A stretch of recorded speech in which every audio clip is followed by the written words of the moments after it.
ദൈവത്തിൻ്റെ അതിപരിശുദ്ധമായ നാമം വാഴ്ത്തപ്പെടുമാറാകട്ടെ.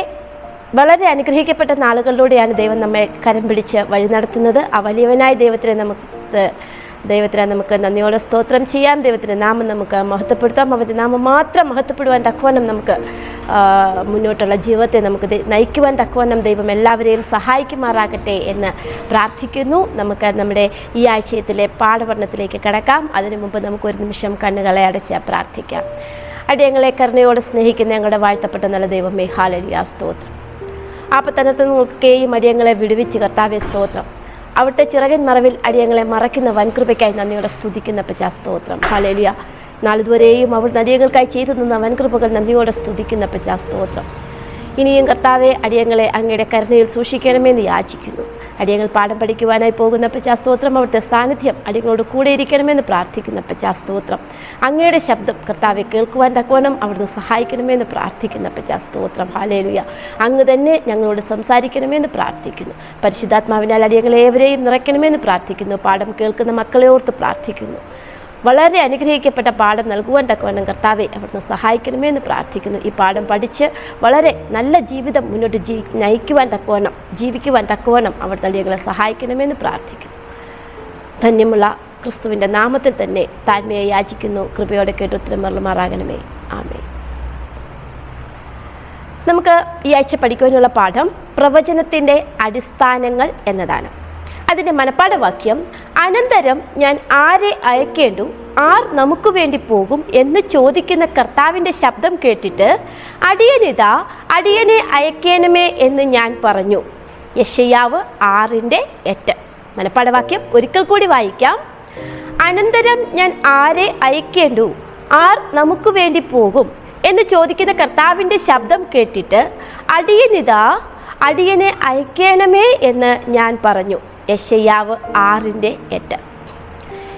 ഈ പാഠത്തിൻ്റെ ആമുഖ ഭാഗമായിട്ട്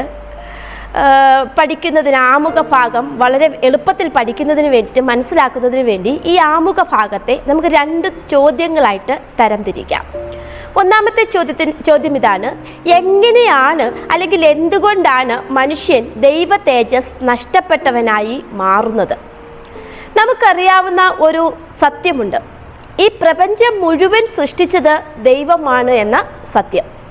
ആ സത്യവസ്തുത അപ്രകാരം തന്നെ ഇന്നും നിലനിൽക്കുന്നതിനാൽ ഈ പ്രപഞ്ചത്തെ ഭരിക്കുവാനുള്ള അവകാശവും ദൈവത്തിന് മാത്രമാണ് ഉള്ളത്.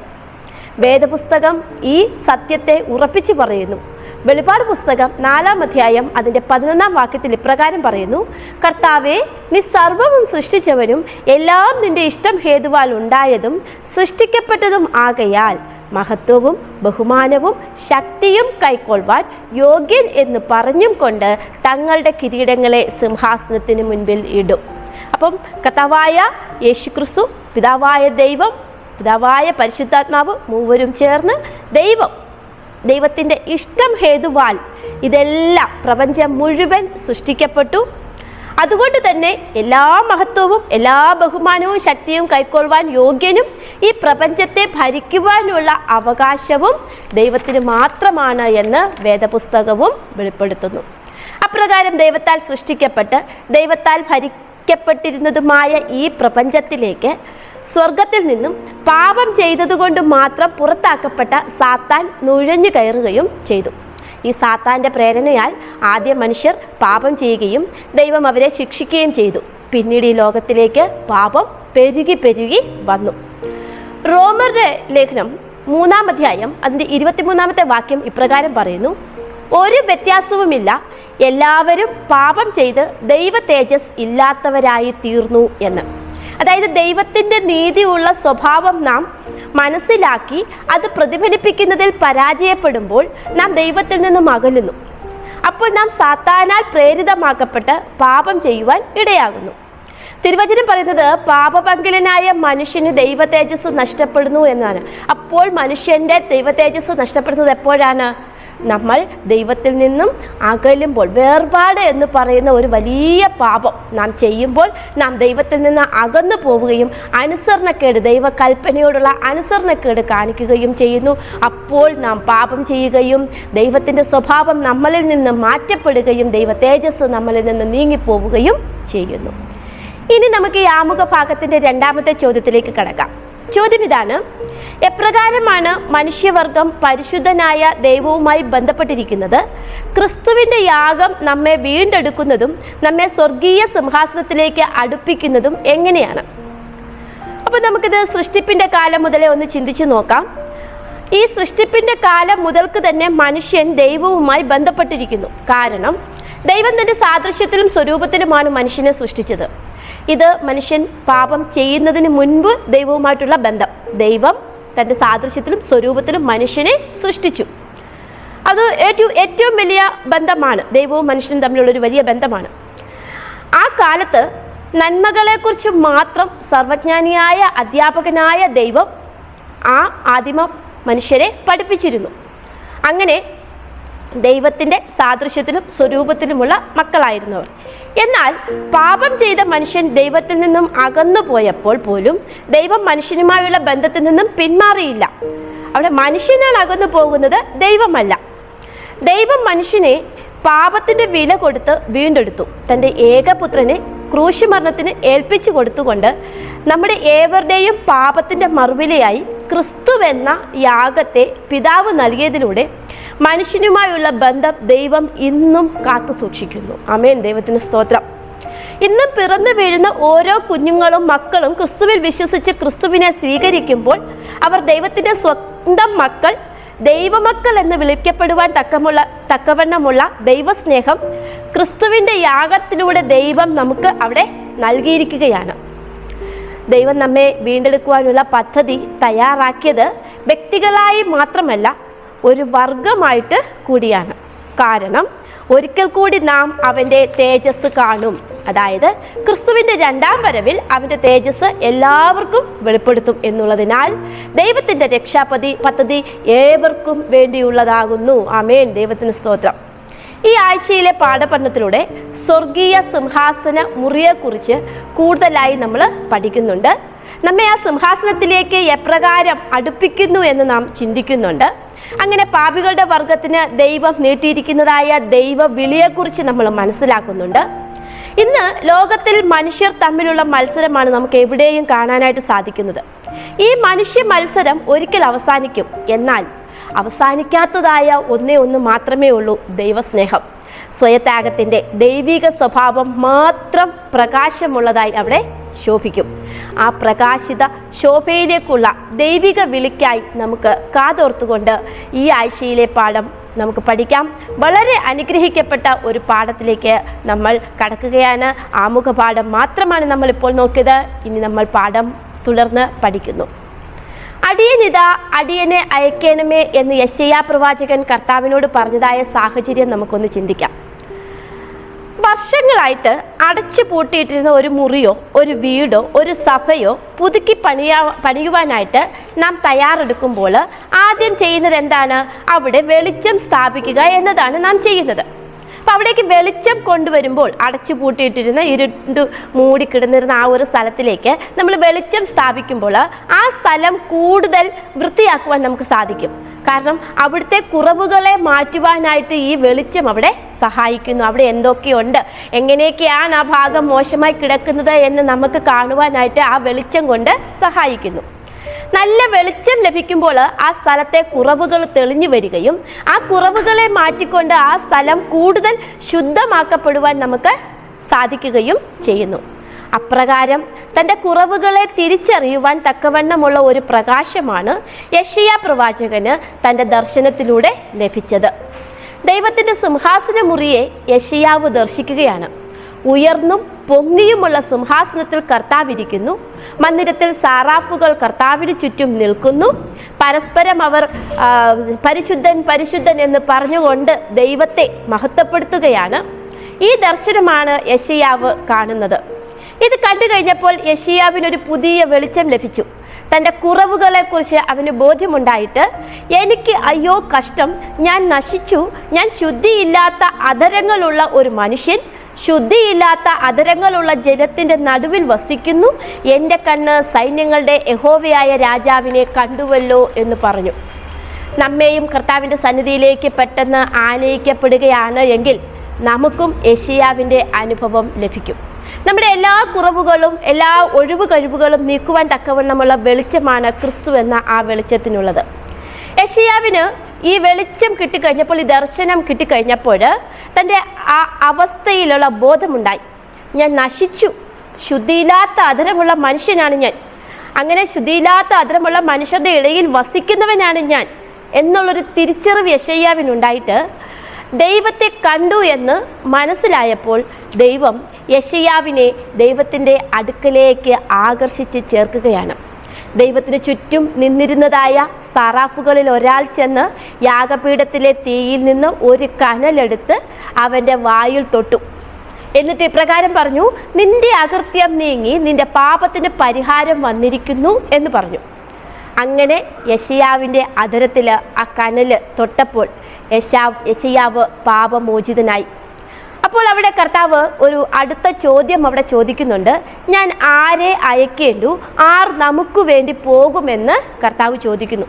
അപ്പോൾ പാപമോചിതനായ യെശയ്യാവ് കർത്താവിനാൽ ആകർഷിക്കപ്പെട്ടിട്ട് ദൈവത്തെ പ്രതിനിധീകരിക്കാൻ അവിടെ വിളിക്കപ്പെടുന്ന ആ അത്ഭുത നിമിഷം, ആ അതിശയ നിമിഷമാണ് അവിടെ നടക്കുന്നത്. കർത്താവിൻ്റെ ആ ചോദ്യം കേട്ടിട്ട് യെശയ്യാവ് പറയുകയാ, അടിയനിതാ, അടിയനെ അയക്കണമേ എന്ന്. അവൻ്റെ പാപത്തിൽ നിന്ന് അവൻ ശുദ്ധമാക്കപ്പെട്ടു എന്ന് അറിഞ്ഞു കഴിഞ്ഞപ്പോൾ തന്നെ യെശയ്യാവ് ദൈവത്തിൻ്റെ ആ വിളി സ്വീകരിക്കുകയാണ് അവിടെ ചെയ്യുന്നത്. നമുക്കും യെശയ്യാവിനെ പോലെ അടിയനിതാ, അടിയനെ അയക്കണമേ എന്ന് പ്രതികരിക്കുവാൻ കഴിയുമോ? തീർച്ചയായും നമുക്കും സാധിക്കും. യേശുവിനെ വിശ്വസിച്ച് സ്വന്തം രക്ഷിതാവായി സ്വീകരിച്ചു കഴിയുമ്പോൾ യേശുവാകുന്ന വെളിച്ചം നമ്മളിൽ പകരും. ആ വെളിച്ചത്തിൽ നാം നമ്മുടെ കുറവുകളെ തിരിച്ചറിഞ്ഞ് ആ കുറവുകളെക്കുറിച്ച് നാം ബോധവാന്മാരായിക്കൊണ്ട് നമ്മുടെ പാപങ്ങളെ ഏറ്റുപറഞ്ഞ് അനുതപിക്കുമ്പോൾ ദൈവം നമ്മെ തൊടും. അപ്പോൾ നമുക്കും പാപക്ഷമ ലഭിക്കും. നാം നമ്മെ തന്നെ യാഗമായി സമർപ്പിക്കുമ്പോൾ, ഹൃദയം കൊണ്ട് ദൈവത്തെ അന്വേഷിക്കുമ്പോൾ ദൈവം നമ്മെ പാപമോചിതരാക്കും.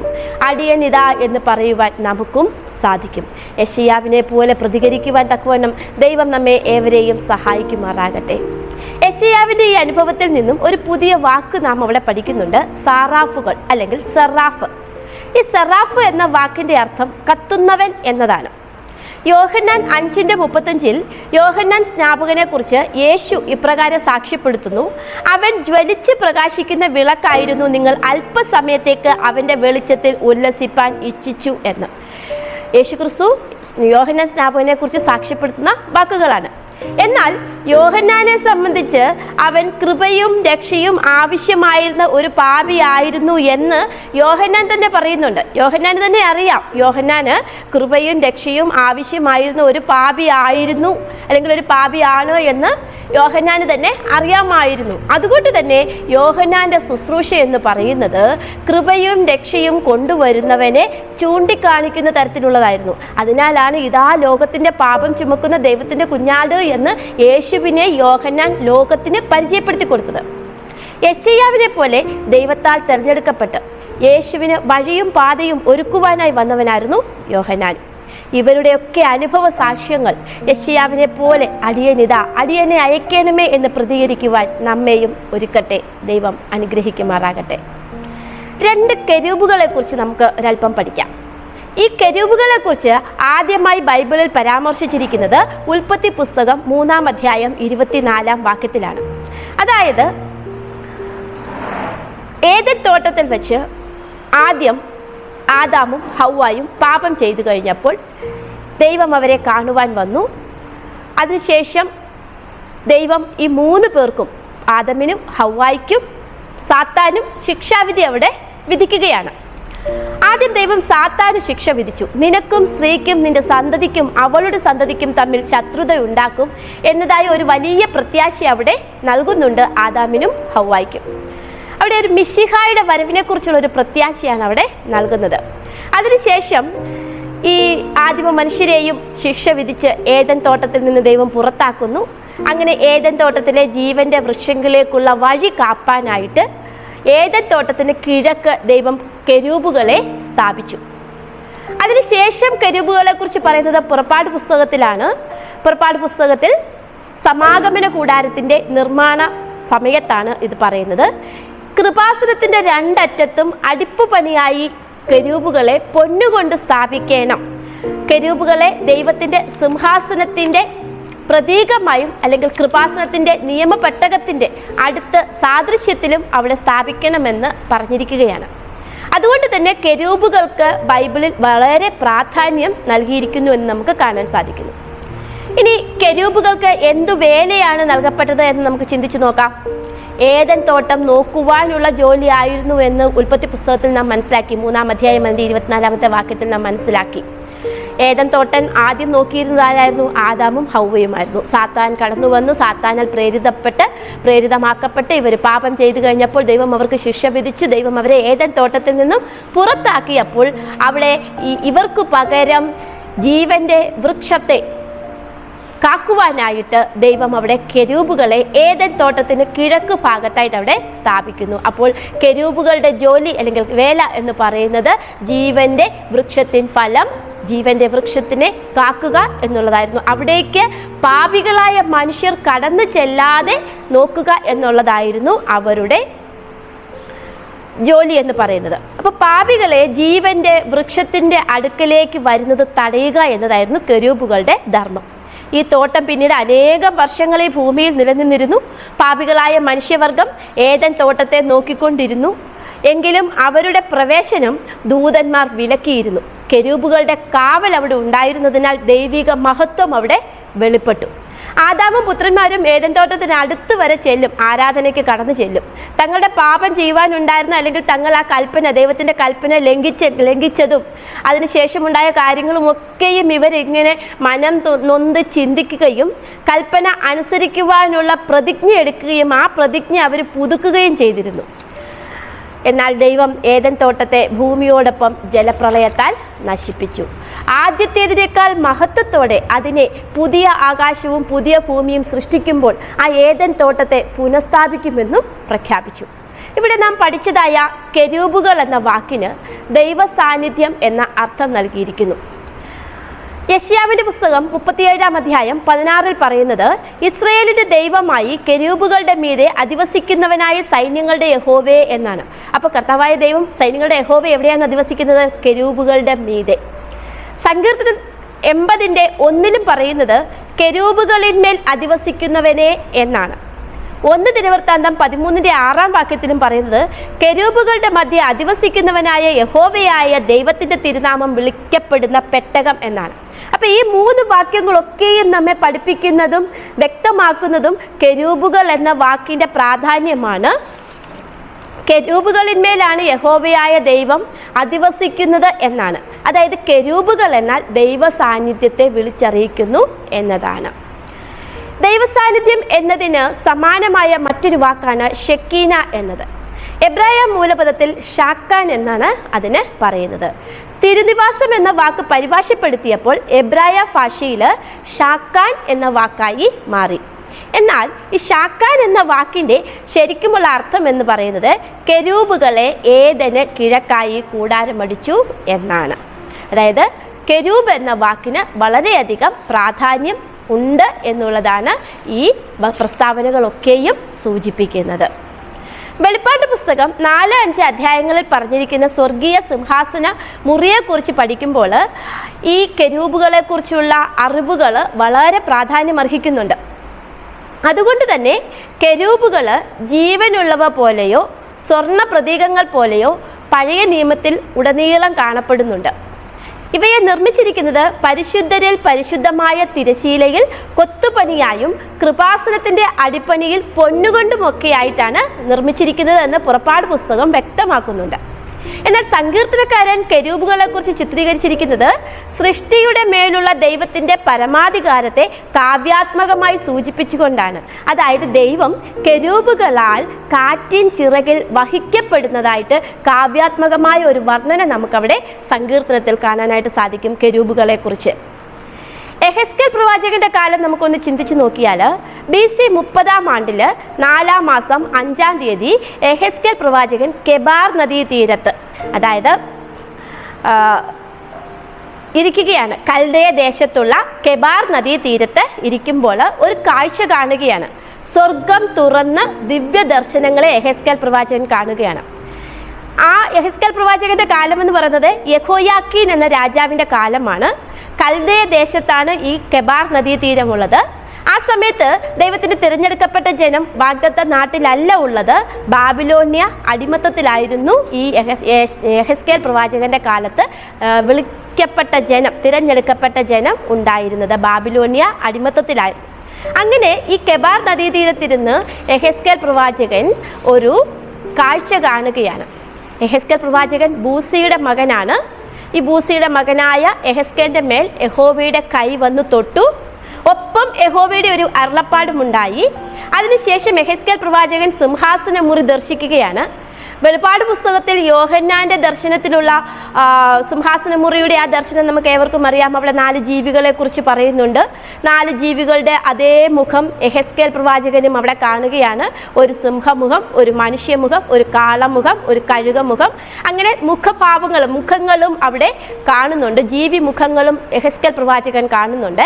യെഹെസ്കേൽ പ്രവാചകൻ്റെ 1-ാം അധ്യായം 10-ാം വാക്യത്തിൽ ഈ മുഖങ്ങളെ കുറിച്ച് പറഞ്ഞിട്ടുണ്ട്. വീണ്ടും യെഹെസ്കേൽ പ്രവാചകന്റെ പുസ്തകം 10-ാം അധ്യായം നാം ഒന്ന് പഠിക്കുമ്പോൾ അവിടെയും ഈ കെരൂബുകളെക്കുറിച്ചും ഈ ജീവിയുടെ മുഖങ്ങളെക്കുറിച്ചും പറഞ്ഞിട്ടുണ്ട്.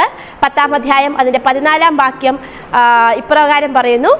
4 മുഖത്തെക്കുറിച്ച് അവിടെ പറയുന്നുണ്ട്. 1-ാമത്തെ മുഖം കെരൂബിൻ്റെ മുഖം, 2-ാമത്തേത് മനുഷ്യൻ്റെ മുഖം, 3-ാമത്തേത് സിംഹമുഖം, 4-ാമത്തേത് കഴുകുമുഖം എന്ന് എടുത്തു പറഞ്ഞിട്ടുണ്ട്. അതിൻ്റെ ആ 10-ാം അധ്യായത്തിൻ്റെ 22-ൽ യെഹെസ്കേൽ പ്രവാചകൻ സാക്ഷ്യപ്പെടുത്തുന്ന ഒരു വസ്തുതയുണ്ട്. 1-ാം അധ്യായത്തിലെ കെബാർ നദീതീരത്ത് വെച്ച് കണ്ടതായ ദർശനത്തിലെ മുഖരൂപങ്ങൾ തന്നെയാണ് 10-ാം അധ്യായത്തിലെ ദർശനത്തിലും കണ്ടത് എന്നാണ്. അതായത് യെഹെസ്കേൽ പ്രവാചകൻ കെബാർ നദീതീരത്ത് കിടന്ന ഒരു സിംഹാസനമുറി കാണുന്നുണ്ട്. ദൈവത്തിൻ്റെ സ്വർഗീയ സിംഹാസനമുറി കാണുന്നുണ്ട്. അതേപോലെ മറ്റൊരു ദർശനം 10-ാം അധ്യായത്തിലും യെഹെസ്കേൽ പ്രവാചകൻ കാണുന്നുണ്ട്. അവിടെയും സ്വർഗത്തിലെ സിംഹാസനമുറി തന്നെയാണ് കാണുന്നത്. ആ കാണുന്ന സാഹചര്യം വേറെയാണ്. എന്നാൽ യെഹെസ്കേൽ പ്രവാചകൻ 10-ാം അധ്യായത്തിൽ കാണുമ്പോഴുള്ള ആ സിംഹാസനമുറിയിൽ കണ്ടതായ ജീവികളുടെ മുഖരൂപങ്ങൾ തന്നെ എവിടെയും കണ്ടിട്ടുണ്ട്. ആ 1-ാം അധ്യായത്തിലെ കെബാർ നദീതീരത്ത് വെച്ച ദർശനത്തിലും കണ്ടിട്ടുണ്ട്. അപ്പോൾ 2 ദർശനത്തിലും ഉണ്ടായിരുന്ന ജീവികളുടെ മുഖരൂപങ്ങൾ സാദൃശ്യമുള്ളതാണ് എന്ന് യെഹെസ്കേൽ പ്രവാചകൻ 10-ാം അധ്യായത്തിൽ തന്നെ സാക്ഷ്യപ്പെടുത്തുന്നുണ്ട്. ഈ 4 ജീവികളുടെ മുഖരൂപങ്ങൾ മാത്രമല്ല യെഹെസ്കേൽ പ്രവാചകൻ അവിടെ കാണുന്നത്. യെശയ്യാ പ്രവാചകൻ കണ്ടതായ കെരൂബുകളുടെ എരിയുന്ന കനലും കാണുന്നുണ്ട്. അതായത് യെശയ്യാ പ്രവാചകൻ പറഞ്ഞത് എന്താ? അയ്യോ കഷ്ടം, ഞാൻ നശിച്ചു, ഞാൻ ശുദ്ധിയില്ലാത്ത അതരമുള്ള ഒരു മനുഷ്യൻ, ശുദ്ധിയില്ലാത്ത അതരങ്ങളുള്ള മനുഷ്യരുടെ ഇടയിൽ വസിക്കുന്നു എന്ന് പറഞ്ഞു. അപ്പോൾ അവിടെ സറാഫുകളിൽ ഒരുത്തൻ എന്താ ചെയ്തത്? യാഗത്തിൽ നിന്ന് ആ യാഗപീഠത്തിലെ തീയിൽ നിന്ന് കനലിൽ ഒരെണ്ണം എടുത്തു എന്ന് പറഞ്ഞു. അപ്പോൾ അവിടെ ഒരു യാഗപീഠവും എരിയുന്ന കനലും അവിടെ വ്യക്തമാണ്. ആ യെശയ്യാവ് കണ്ടതായ അതേ യാഗപീഠത്തിലെ കെരൂബുകളുടെ എരിയുന്ന കനലും ഈ യെഹെസ്കേൽ പ്രവാചകൻ കാണുന്നുണ്ട് എന്ന് യെഹെസ്കേൽ പ്രവാചകൻ വെളിപ്പെടുത്തുന്നുണ്ട്. അപ്പോൾ നാം തിങ്കൾ, ചൊവ്വ എന്നീ ദിവസങ്ങളിലെ പാഠഭാഗങ്ങളിൽ പഠിച്ചത് കെരൂബുകളെക്കുറിച്ചും പഠിച്ചു, പ്രധാനപ്പെട്ടതായ 4 ജീവി മുഖങ്ങളെക്കുറിച്ചും പഠിച്ചു. ചുരുക്കത്തിൽ പറഞ്ഞാൽ നമ്മൾ ദൈവത്തിൻ്റെ സിംഹാസന മുറിയെക്കുറിച്ച് പഠിക്കുമ്പോഴെല്ലാം കെരൂബുകളെക്കുറിച്ചും ഈ 4 ജീവി മുഖങ്ങളെക്കുറിച്ചും വളരെ വിശദമായി പഠിക്കുന്നുണ്ട്. അവ പ്രവാചകന്മാരുടെ അത്ഭുതാവഹമായ ദർശനങ്ങളിലും ഇവയെ പ്രതിപാദിച്ചിട്ടുണ്ട്. അതിനർത്ഥം അവയെല്ലാം ദൈവത്തിൻ്റെ സിംഹാസനവുമായി അഗാധമായി ചേർക്കപ്പെട്ടിരിക്കുന്നു എന്നാണ്. അതിലുപരിയായി ഇവയെല്ലാം ദൈവത്തിൻ്റെ സൃഷ്ടികളാണ്. ഈ സൃഷ്ടികളെല്ലാം നിർമ്മിക്കപ്പെട്ടത് ദൈവമഹത്വം പ്രതിഫലിപ്പിക്കുവാൻ വേണ്ടിയാണ്, വെളിപ്പെടുത്തുവാൻ വേണ്ടിയാണ്. മനുഷ്യ സൃഷ്ടികളും ജീവികളും ദൂതന്മാരും ഈ പ്രകൃതിയും എല്ലാം ദൈവത്തിൻ്റെ മഹത്വത്തെ പ്രതിഫലിപ്പിക്കുവാൻ വേണ്ടി മാത്രം നിർമ്മിക്കപ്പെട്ടതാണ്. മേഘസ്തംഭത്താലും അഗ്നിസ്തംഭത്താലും ഒക്കെ നയിക്കപ്പെട്ട് വന്നതായ ഇസ്രയേല്യർ വാഗ്ദത്ത നാട്ടിലേക്കുള്ള യാത്ര നിർത്തിയിട്ട് സമാഗമന കൂടാരം സ്ഥാപിക്കുകയും, പുറപ്പാട് പുസ്തകത്തിൽ അത് വ്യക്തമാണ്. എന്നിട്ട് ഈ സമാഗമന കൂടാരത്തിന് ചുറ്റിനും കൂടാരങ്ങൾ അടിച്ച് അവർ പാർക്കുകയും ചെയ്തിരുന്നതായ ഒരു കാലഘട്ടം നാം പുറപ്പാട് പുസ്തകത്തിൽ നമ്മൾ പഠിക്കുന്നുണ്ട്. സമാഗമന കൂടാരത്തിലെ 4 വശങ്ങളിലായിട്ടാണ് നമുക്കറിയാം 12 ഗോത്രത്തിൽ നിന്നുള്ള ആളുകളായിരുന്നു ആ വാഗ്ദത്ത നാട്ടിലേക്ക് പോയിരുന്നത്. അപ്പോൾ ഈ സമാഗമന കൂടാരത്തിന് 4 വശങ്ങളിലായിട്ട് 3 ഗോത്രങ്ങൾ വീതമാണ് പാളയമടിച്ച് കിടന്നത്. കിഴക്ക് യഹൂദ ഗോത്രം, ഇസ്സാർ ഗോത്രം, സെബുലൂൻ ഗോത്രം എന്നിവയായിരുന്നു പാളയമടിച്ചതെന്ന് സംഖ്യാപുസ്തകത്തിൽ പറയുന്നു. തെക്ക് ഭാഗത്ത് രൂബേൻ ഗോത്രം, ശിമയോൻ ഗോത്രം, ഗാദ് ഗോത്രം ആണ് പാളയമടിച്ചിരുന്നത്. പടിഞ്ഞാറ് ഭാഗത്ത് എഫ്രയീം ഗോത്രം, മനശ്ശെ ഗോത്രം, ബെന്യാമീൻ ഗോത്രം എന്നീ 3 ഗോത്രങ്ങളായിരുന്നു. വടക്കു ഭാഗത്ത് ദാൻ ഗോത്രം, ആശേർ ഗോത്രം, നഫ്താലി ഗോത്രം എന്നിങ്ങനെ 3 ഗോത്രങ്ങൾ. ഇങ്ങനെ ഈ ഓരോ ഗോത്രത്തിനും അവരുടെ തിരിച്ചറിയൽ രേഖയായി ഓരോ പ്രത്യേക കൊടി ഉണ്ടായിരുന്നു. ആ ഓരോ 4 മൂലകളിലും ഈ കൊടി ഇങ്ങനെ ഓരോ ഗോത്രക്കാരും പറപ്പിക്കുമായിരുന്നു. ഓരോ കൊടിയിലും ഉണ്ടായിരുന്ന ചിഹ്നം എന്തായിരുന്നു എന്ന് വേദപുസ്തകത്തിൽ പറയപ്പെടുന്നില്ല. എങ്കിലും ഉൽപ്പത്തി പുസ്തകം 49-ാം അധ്യായത്തിലും ആവർത്തന പുസ്തകം 33-ാം അധ്യായത്തിലും പറഞ്ഞിരിക്കുന്ന ഗോത്രങ്ങളുടെ സ്വഭാവത്തെ അടിസ്ഥാനമാക്കി 4 മുഖങ്ങളിൽ നമ്മൾ മുമ്പേ തിങ്കൾ ചൊവ്വ ഭാഗങ്ങളിൽ നാം പഠിച്ചതായ 4 മുഖം, മനുഷ്യമുഖം, സിംഹമുഖം, കഴുകുമുഖം, കാളമുഖം എന്നിങ്ങനെയുള്ള 4 മുഖങ്ങളിൽ ഓരോന്ന് വീതം ഓരോ ദിക്കിനുമുള്ള ഗോത്രക്കാർക്ക് ഭാഗിച്ചു നൽകി എന്ന് അനുമാനിക്കപ്പെടുന്നു. യഹൂദ പാരമ്പര്യം അനുസരിച്ച് അവർ പറപ്പിച്ച കൊടിയിൽ ഒരു സിംഹത്തിൻ്റെ ചിത്രമായിരുന്നു. രൂബേൻ ഗോത്ര പാരമ്പര്യം കണക്കാക്കി അവർ പറപ്പിച്ചിരുന്ന കൊടിയിൽ മനുഷ്യൻ്റെ തലയുടെ ചിത്രമായിരുന്നു. എഫ്രയീം പാരമ്പര്യവും ഗോത്ര സ്വഭാവവും അനുസരിച്ച് അവരുടെ കൊടിയിൽ കാളയുടെ ചിത്രവും, ദാൻ ഗോത്രത്തിൻ്റെ സ്വഭാവവും പാരമ്പര്യവും അനുസരിച്ച് കഴുകൻ്റെ ചിത്രവുമാണ് പതിപ്പിച്ചിരുന്നത്. ഈ 4 കൊടികളിലും പതിപ്പിച്ചിരുന്ന ചിത്രങ്ങളെല്ലാം യെഹെസ്കേൽ പ്രവാചകൻ വർണ്ണിച്ചതായ കെരൂബുകളുടെ മാതൃകയിലാണ് ഉണ്ടാക്കിയിരുന്നത്. ആ കെരൂബുകളുടെ മാതൃകയിലാണ് അവരവിടെ പ്രതിനിധീകരിച്ചിരുന്നത് എന്ന് വേദപുസ്തക പണ്ഡിതന്മാരും പ്രവാചക പുസ്തക പണ്ഡിതന്മാരും വ്യക്തമാക്കുന്നുണ്ട്. വെളിപ്പാട് പുസ്തകം 21-ാം അധ്യായം അതിൻ്റെ 12-13 വാക്യങ്ങൾ പരിശോധിച്ചാൽ അവിടെ കാണുന്നത് യെരുശലേം എന്ന വിശുദ്ധ നഗരം സ്വർഗത്തിൽ നിന്ന് ദൈവസന്നിധിയിൽ നിന്ന് ഇറങ്ങി വരുമ്പോൾ ആ പട്ടണത്തിന് പൊക്കമുള്ള വൻമതിലും 12 ഗോപുരവും ഉണ്ടാകുമെന്നാണ്. 4 ദിക്കുകളിലായി ഇസ്രയേൽ മക്കളുടെ 12 ഗോത്രങ്ങളുടെയും പേര് കൊത്തിയിട്ടുള്ള 12 ഗോപുര വാതിലുകൾ കാണാം എന്നും ഈ വെളിപ്പാട് പുസ്തകം 21-ാം അധ്യായത്തിൽ വളരെ വ്യക്തമായിട്ട് എഴുതിയിട്ടുണ്ട്. അതായത് ദൈവം മനുഷ്യവർഗത്തെ അവൻ്റെ കൂടാരത്തിനടുക്കിലേക്ക് വലിക്കുവാൻ അല്ലെങ്കിൽ ആകർഷിക്കപ്പെടുവാൻ ഉദ്ദേശിക്കുന്നു എന്നാണ് ഈ പട്ടണ മതിലിന്മേലുള്ള 12 ഗോപുരങ്ങൾ, 12 ഇസ്രയേൽ ഗോത്രങ്ങളുടെ 12 ഗോപുരങ്ങൾ സൂചിപ്പിക്കുന്നത്. നാം ഇപ്പോൾ ഇസ്രയേലിൻ്റെ പാളയത്തിലല്ല ജീവിക്കുന്നത് എങ്കിലും ഓരോ ദിവസവും നമ്മെ വഴി നടത്തുന്ന ദൈവത്തിൻ്റെ സ്നേഹം രുചിച്ചറിഞ്ഞ് നാം ദൈവസന്നിധിയിൽ കൂടുതൽ അടുക്കുകയാണ്. വചനം പഠിച്ചും ദൈവമഹത്വം സാക്ഷീകരിച്ചും ദൈവിക കൂട്ടായ്മ ആചരിച്ചും ദൈവസ്നേഹം പങ്കിട്ടും നാം ദൈവത്തിലേക്ക് കൂടുതൽ അടുക്കുകയാണ്. ആദ്യകാലത്ത് ലൂസിഫർ എന്ന സാത്താനും ഒരു കെരൂബായിരുന്നു. ദൈവസിംഹാസനത്തിൻ്റെ ഏറ്റവും അടുത്ത് സിംഹാസനത്തെ മറയ്ക്കുന്ന ഒരു കെരൂബായി ജോലി ചെയ്തിരുന്ന വ്യക്തിയായിരുന്നു ലൂസിഫറും.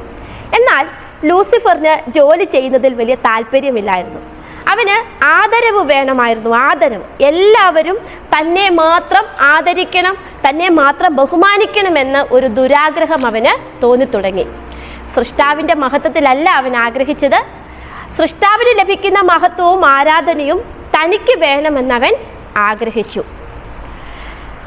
ഈ ലൂസിഫറിനെ പിതാവായ ദൈവം എങ്ങനെയാണ് സൃഷ്ടിച്ചത് എന്ന് നമുക്ക് നോക്കാം. യെഹെസ്കേലിൻ്റെ പുസ്തകം 28-ാം അധ്യായം അതിൻ്റെ 11 മുതൽ 17 വരെയുള്ള വാക്യങ്ങൾ നമുക്കൊന്ന് വായിച്ചു നോക്കാം. യഹോവയുടെ അരുളപ്പാട് എനിക്കുണ്ടായതെന്തെന്നാൽ, മനുഷ്യപുത്ര, നീ സോർ രാജാവിനെ കുറിച്ചൊരു വിലാപം തുടങ്ങി അവനോട് പറയേണ്ടത്, യഹോവയായ കർത്താവ് ഇപ്രകാരം അരുളി ചെയ്യുന്നു, നീ മാതൃകാമുദ്രയാകുന്നു. ലൂസിഫറിനെ കുറിച്ചാണ്. നീ മാതൃകാ മുദ്രയാകുന്നു, നീ ജ്ഞാനസമ്പൂർണനും സൗന്ദര്യ സമ്പൂർണനും വളരെ സൗന്ദര്യമുള്ള ഒരാളുമായിരുന്നു ലൂസിഫർ. നീ ദൈവത്തിൻ്റെ തോട്ടമായ ഏദനിലായിരുന്നു. അപ്പോൾ ലൂസിഫർ നേരത്തെ എവിടെ ഉണ്ടായിരുന്നു? ഏദൻ തോട്ടത്തിലും ഉണ്ടായിരുന്നു. താമ്രമണി, പീതരത്നം, വജ്രം, പുഷ്പരാഗം, ഗോമേതകം, സൂര്യകാന്തം, നീലക്കല്ല്, മാണിക്യം, മരതകം മുതലായ സകല രത്നങ്ങളും നിന്നെ മൂടിയിരുന്നു. അപ്പോൾ കെരൂബ്, ലൂസിഫർ എന്ന കെരൂബിനെ ഉണ്ടാക്കിയിരുന്നത് ഈ സകല മാണിക്യ രത്നങ്ങളും കൊണ്ടായിരുന്നു. നിന്നെ തീർത്ത നാളിൽ നിന്നിലുള്ള തടങ്ങളുടെയും കൂടുകളുടെയും പണി പൊന്നുകൊണ്ടുള്ളതായിരുന്നു. അപ്പോൾ കെരൂബിനെ ഉണ്ടാക്കിയത് പൊന്നുകൊണ്ടായിരുന്നു. നീ ചിറകു വിടർത്തി മറയ്ക്കുന്ന കെരൂബാകുന്നു. ലൂസിഫറിനെ കുറിച്ചാണ്. ഞാൻ നിന്നെ വിശുദ്ധ പർവ്വതത്തിൽ ഇരുത്തിയിരുന്നു. സിയോൻ മലയായ വിശുദ്ധ പർവ്വതത്തിൽ ലൂസിഫറിനെയും ദൈവം ഇരുത്തിയിരുന്നു. നീ അഗ്നിമയ രഥങ്ങളുടെ മധ്യെ സഞ്ചരിച്ചു പോകുന്നു. നിന്നെ സൃഷ്ടിച്ച നാൾ മുതൽ നിങ്ങൾ നീതികേട് കണ്ടതുവരെ നീ നടപ്പിൽ നിഷ്കളങ്കനായിരുന്നു. അപ്പോൾ ആദ്യകാലത്ത് ലൂസിഫർ എന്തായിരുന്നു? ഏദൻ തോട്ടത്തിലുണ്ടായിരുന്നു, പൊന്നുകൊണ്ടുണ്ടാക്കിയതായിരുന്നു, നിഷ്കളങ്കനുമായിരുന്നു, സൗന്ദര്യമുള്ളവനുമായിരുന്നു. നിന്റെ വ്യാപാരത്തിൻ്റെ പെരുപ്പം നിമിത്തം അവിടെ മുതലാണ് ലൂസിഫറിന് ദുരാഗ്രഹം തോന്നിത്തുടങ്ങിയത്, ദുഷ്ടചിന്ത വന്നു തുടങ്ങിയത്. നിന്റെ വ്യാപാരത്തിൻ്റെ പെരുപ്പം നിമിത്തം നിന്റെ അന്തർഭാഗം സാഹസം കൊണ്ട് നിറഞ്ഞു. നീ പാപം ചെയ്തു, അതുകൊണ്ട് ഞാൻ നിന്നെ അശുദ്ധൻ എന്ന് എണ്ണി ദേവപർവ്വതത്തിൽ നിന്നും തള്ളിക്കളഞ്ഞു. സിയോൻ മലയിലായിരുന്നു ലൂസിഫർ എന്ന് ആദ്യം നമ്മൾ ആദ്യത്തെ മുകളിലത്തെ വാക്യത്തിൽ പറഞ്ഞിട്ടുണ്ട്. ആ ദേവപർവ്വതത്തിൽ നിന്നും ലൂസിഫറിനെ ദൈവം തള്ളിക്കളഞ്ഞു. എന്തുകൊണ്ടാണ്? പാപം ചെയ്തതുകൊണ്ട്. അന്തർഭാഗം സാഹസം കൊണ്ട്, അവൻ്റെ മനസ്സ് നിറച്ച് ദുഷ്ടത കൊണ്ട് നിറഞ്ഞവൻ പാപത്തിലേക്ക് കടന്നതുകൊണ്ട്. മറയ്ക്കുന്ന കെരൂബേ, ഞാൻ നിന്നെ അഗ്നിമയ രഥങ്ങളുടെ മധ്യേ നിന്ന് മുടിച്ചു കളഞ്ഞു. നേരത്തെ എവിടെയായിരുന്നു വെച്ചത്? ഉയർന്ന വിശുദ്ധ മന്ദിരത്തിൽ അഗ്നിമയ രഥങ്ങളിലായിരുന്നു ഇരുത്തിയിരുന്നത്. അവിടെ നിന്നും ഒടിച്ചു കളഞ്ഞു. നിന്റെ സൗന്ദര്യ നിമിത്തം നിന്റെ ഹൃദയം ഗർവിച്ചു.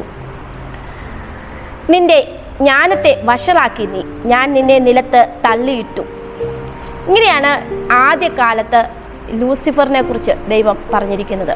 ലൂസിഫറിനെ ആദ്യം ദൈവം സൗന്ദര്യവാനായിട്ടും പൊന്നുകൊണ്ടും ഒക്കെയാണ് സൃഷ്ടിച്ചിരുന്നത്. വളരെ പ്രാധാന്യം അർഹിക്കുന്ന ഒരു സ്ഥാനമായിരുന്നു ലൂസിഫറിന് അവിടെ നൽകിയിരുന്നത്. നമുക്ക് യെശയ്യാവിൻ്റെ പുസ്തകം 14-ാം അധ്യായം അതിൻ്റെ 12 മുതൽ 14 വരെയുള്ള വാക്യങ്ങളൊന്ന് നോക്കാം. അരുണോദയ പുത്രനായ ശുക്ര, നീ എങ്ങനെ ആകാശത്തു നിന്നും വീണു? ജാതികളെ താഴ്ത്തിക്കളഞ്ഞവനെ, നീ എങ്ങനെ വെട്ടേറ്റ് നിലത്ത് വീണു? ഞാൻ സ്വർഗത്തിൽ കയറും, എൻ്റെ സിംഹാസനം ദൈവത്തിൻ്റെ നക്ഷത്രങ്ങൾക്ക് മീതെ വയ്ക്കും. ഉത്തരദിക്കിൻ്റെ അതിർത്തിയിൽ സമാഗമ പർവ്വതത്തിന്മേൽ ഞാൻ ഇരുന്നരുളും. ഞാൻ മേഘോന്നതങ്ങൾക്ക് മീതെ കയറും. ഞാൻ അത്യുന്നതനോട് സമനാകും എന്നല്ലോ നീ ഹൃദയത്തിൽ പറഞ്ഞത്. അപ്പോൾ കെരൂബായ ലൂസിഫർ ഹൃദയത്തിൽ നിരൂപിച്ചു, ദൈവത്തിനോട് സമനാകണം, ദൈവത്തിൻ്റെ സിംഹാസനത്തിൽ ഇരിക്കണമെന്ന് ഹൃദയത്തിൽ അവൻ്റെ ഹൃദയത്തിൽ ദുരാഗ്രഹം ഉണ്ടായി തുടങ്ങി. അങ്ങനെ ലൂസിഫറിന് ദൈവം ആദ്യം നല്ല പദവിയും പ്രത്യേകതകളും ഒക്കെ നൽകിയിരുന്നെങ്കിലും അവൻ്റെ ഹൃദയത്തിലെ പാപചിന്ത നിമിത്തം അവൻ പാപം ചെയ്തു. അങ്ങനെ ലൂസിഫറിനെ അവിടെ നിന്നും ദൈവം തള്ളി താഴെയിടുന്നു.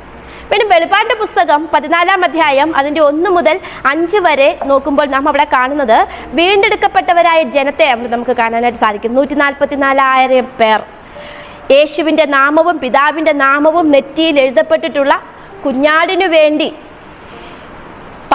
ലോകത്തിൻ്റെ പാപത്തിനു വേണ്ടി അറുക്കപ്പെട്ടതായ കുഞ്ഞാടിനു വേണ്ടി പുതിയ പാട്ട് പഠിച്ച് പാടുന്നതായ, വായിൽ ഫോഷ്കില്ലാത്ത നിഷ്കളങ്കരായ 144,000 പേരെക്കുറിച്ച് അവിടെ പറയുന്നുണ്ട്. ഇത്രയും പേരും കുഞ്ഞാടും കൂടെ സിയോൻ മലയിൽ നിൽക്കുകയാണ്. ആ വിശുദ്ധ മലയിൽ നിന്നാണ് ലൂസിഫറിനെ ദൈവം നീക്കം ചെയ്തത്, ഭൂമിയിലേക്ക് തള്ളിക്കളഞ്ഞതാണ്. സാത്താൻ ഭൂമിയിലെത്തി അവൻ്റെ വശത്തേക്ക് ആളുകളെ തന്ത്രത്താലും വഞ്ചനയാലും ചേർത്തുകൊണ്ടിരിക്കുകയാണ്. തന്നെപ്പോലെ തന്നെ ദൈവം മനുഷ്യവർഗത്തെയും എന്നേക്കും നശിപ്പിക്കുമെന്ന് സാത്താൻ ചിന്തിക്കുകയും മുൻവിധിക്കുകയും ചെയ്തു. എന്നാൽ സാത്താൻ്റെ ഈ മുൻവിധിക്ക് വിരുദ്ധമായി മനുഷ്യവർഗത്തെ ദൈവം ക്രിസ്തുവിൽ കൂടി പറുദീസയിലേക്ക് വീണ്ടെടുക്കുന്ന കാഴ്ചയാണ് നാം വെളിപ്പാട് പുസ്തകം 22-ാം അധ്യായത്തിൽ കാണുന്നത്. വെളിപ്പാട് പുസ്തകം 22-ാം അധ്യായം അതിൻ്റെ 1 മുതൽ 3 വരെ ഇപ്രകാരം വായിക്കുന്നു. ഭീതിയുടെ നടുവിൽ ദൈവത്തിൻ്റെയും കുഞ്ഞാടിൻ്റെയും സിംഹാസനത്തിൽ നിന്ന് പുറപ്പെടുന്നതായി പളുങ്കുപോലെ ശുഭ്രമായ ജീവജല നദിയും അവൻ എന്നെ കാണിച്ചു. യോഹന്നാൻ കാണുകയാണ്, കർത്താവായ യേശുക്രിസ്തു യോഹന്നാനെ കാണിച്ചു കൊടുക്കുകയാണ്. നദിക്ക് ഇക്കരെയും അക്കരെയും ജീവവൃക്ഷമുണ്ട്. അത് 12 വിധം ഫലം കായ്ച്ചു, മാസം തോറും അതത് ഫലം കൊടുക്കുന്നു. വൃക്ഷത്തിൻ്റെ ഇല ജാതികളുടെ രോഗശാന്തിക്ക് ഉതകുന്നു. യാതൊരു ശാപവും ഇനി ഉണ്ടാകുകയില്ല. ദൈവത്തിൻ്റെയും കുഞ്ഞാടിൻ്റെയും സിംഹാസനം അതിൽ ഇരിക്കും. അവൻ്റെ ദാസന്മാർ അവനെ ആരാധിക്കും. അപ്രകാരം മനുഷ്യവർഗം സ്വർഗത്തിൽ നിറയും. ലൂസിഫറിനെ സ്വർഗത്തിൽ നിന്നും ഭൂമിയിലേക്ക് തള്ളിക്കളഞ്ഞപ്പോൾ അവിടെ ഒരു വിടവുണ്ടായി. ആ വിടവ് എങ്ങനെയാണെന്ന് പറഞ്ഞാലും വിശുദ്ധന്മാരെ കൊണ്ട് ദൈവം അവിടെ നിറയ്ക്കുക തന്നെ ചെയ്യും എന്ന് എലൻ ജി വൈറ്റ് പ്രത്യാശിച്ചിട്ടുണ്ട്. സുവിശേഷത്തിൻ്റെയും വീണ്ടെടുപ്പിൻ്റെയും വിഷയമാണ് വെളിപ്പാട് പുസ്തകത്തിലെ സിംഹാസന മുറിയുടെ വിവരണത്തിൽ മുഴുവൻ നിറഞ്ഞു നിൽക്കുന്നത്. പുസ്തകം വാങ്ങുവാനും അതിൻ്റെ മുദ്ര പൊട്ടിപ്പാനും നീ യോഗ്യൻ, നീ അറുക്കപ്പെട്ടു, നിന്റെ രക്തം കൊണ്ട് സർവ്വഗോത്രത്തിലും ഭാഷയിലും വംശത്തിലും ജാതിയിലും നിന്നുള്ളവരെ ദൈവത്തിനായി വിലയ്ക്ക് വാങ്ങി എന്ന വാക്യം നമുക്ക് കാണാപ്പാഠമാണ്. കർത്താവായ യേശുക്രിസ്തുവിൻ്റെ രക്തത്താൽ സർവ്വഗോത്രത്തിലും ഭാഷയിലും വംശത്തിലും ജാതിയിലും നിന്നുള്ളവരെ ദൈവം വിലയ്ക്ക് മറുവില കൊടുത്ത്, രക്തമാകുന്ന ക്രിസ്തുവിൻ്റെ രക്തം മറുവില കൊടുത്ത് വാങ്ങിയിരിക്കുകയാണ്. അത് നമുക്ക് കാണാപ്പാഠമാണ്, നമ്മൾ മനസ്സിലാക്കിയ സത്യമാണ്. ഈ വാക്യം നമുക്ക് നൽകുന്നത് സുവിശേഷത്തിൻ്റെ വലിയ പ്രത്യാശയാണ്. ക്രിസ്തുവിൻ്റെ മരണമോ മനുഷ്യവർഗത്തിൻ്റെ വീണ്ടെടുപ്പിനെയും സൂചിപ്പിക്കുന്നു.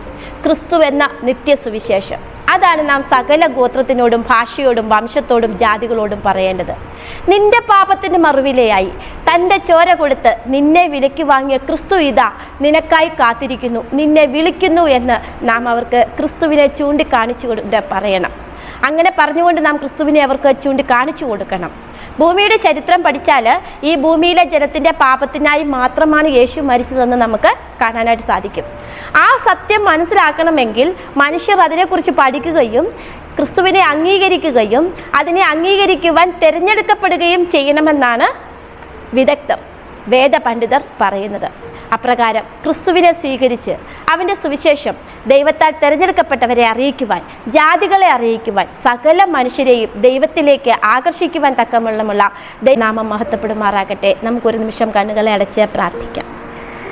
കരുണയോടെ അടിയങ്ങളെ സ്നേഹിക്കുന്ന ഞങ്ങളുടെ വാഴ്ത്തപ്പെട്ട നല്ല ദൈവമേ, ഹല്ലേലൂയ, സ്തോത്രം. വളരെ സങ്കീർണമായ ഈ ലോകത്തിലും കർത്താവേ, അടിയങ്ങളെ കരം പിടിച്ച് വഴി നടത്തുന്ന വൻകൃപയ്ക്കായി നന്ദിയോടെ സ്തുതിക്കുന്നു അപ്പച്ച. നല്ലൊരു പാഠപഠനം അടിയങ്ങൾക്ക് തന്ന വൻകൃപയ്ക്കായി നന്ദിയോടെ സ്തുതിക്കുന്നു. പാഠപഠനത്തിലുടനീളം അവിടുത്തെ കൃപ അടിയങ്ങളോട് കൂടെ ഉണ്ടായിരുന്നതിൽ നന്ദിയോടെ സ്തുതിക്കുന്നു അപ്പച്ച, സ്തോത്രം. ഈ പാഠം പഠിച്ചുകൊണ്ട് കർത്താവേ സ്തോത്രം, യെശയ്യാവ് പറഞ്ഞതുപോലെ അടിയനിതാ അടിയനെ അയക്കണമേ എന്ന് ഹൃദയം കൊണ്ട്, വാ കൊണ്ടല്ലപ്പച്ച, ഹൃദയം കൊണ്ട് പറയുവാൻ തക്കവണ്ണം അടിയങ്ങളെ ഏവരെയും അവിടുന്ന് ഒരുക്കുമാറാകണമേ എന്ന് പ്രാർത്ഥിക്കുന്നു. പാഠം കേട്ട മക്കളെ ഓർത്ത് പ്രാർത്ഥിക്കുന്നു. അതവരുടെ ഹൃദയത്തിൽ കർത്താവേ സ്തോത്രം ആഴത്തിൽ പതിയുവാനും അടിയനിതാ അടിയനെ അയക്കണമേ എന്ന് ഹൃദയം കൊണ്ട് പറയുവാനും സഹായിക്കണമേ എന്ന് പ്രാർത്ഥിക്കുന്നു. നല്ല ഒരു പകൽക്കാലം അടിയങ്ങൾക്ക് തന്ന വൻകൃപയ്ക്കായി നന്ദിയോടെ സ്തുതിക്കുന്നു. തുടർന്നും അടിയങ്ങളെ കരങ്ങളിൽ വഹിക്കണമേ എന്ന് പ്രാർത്ഥിക്കുന്നു. രോഗികളായിരിക്കുന്നവർക്ക് വേണ്ടി പ്രാർത്ഥിക്കുന്ന സ്തോത്രം, സകല സൗഖ്യവും അവർക്ക് നൽകണമേ എന്ന് പ്രാർത്ഥിക്കുന്നു. ഭാരത്താൽ പ്രയാസപ്പെടുന്നവർക്ക് വേണ്ടി പ്രാർത്ഥിക്കുന്നു. അവിടുത്തെ വചനമയച്ച് അവരെ ആശ്വസിപ്പിക്കണമേ എന്ന് പ്രാർത്ഥിക്കുന്നു. ഹല്ലേലൂയ, സ്വർഗ്ഗ നല്ല പിതാവേ സ്തുതിക്കുന്നു, വാഴ്ത്തുന്നു നാഥ. അങ്ങയുടെ വരവിന് വേണ്ടി അടിയങ്ങളെ ഏവരെയും ഒരുക്കണമേ എന്ന് യാചിക്കുന്നു. സർവ്വവും ഞങ്ങൾക്ക് ആ ജീവൻ പിടിഞ്ഞ യേശു ക്രിസ്തുവിൻ്റെ വിലയേറിയ നാമത്തിൽ തന്നെ, ആമേൻ.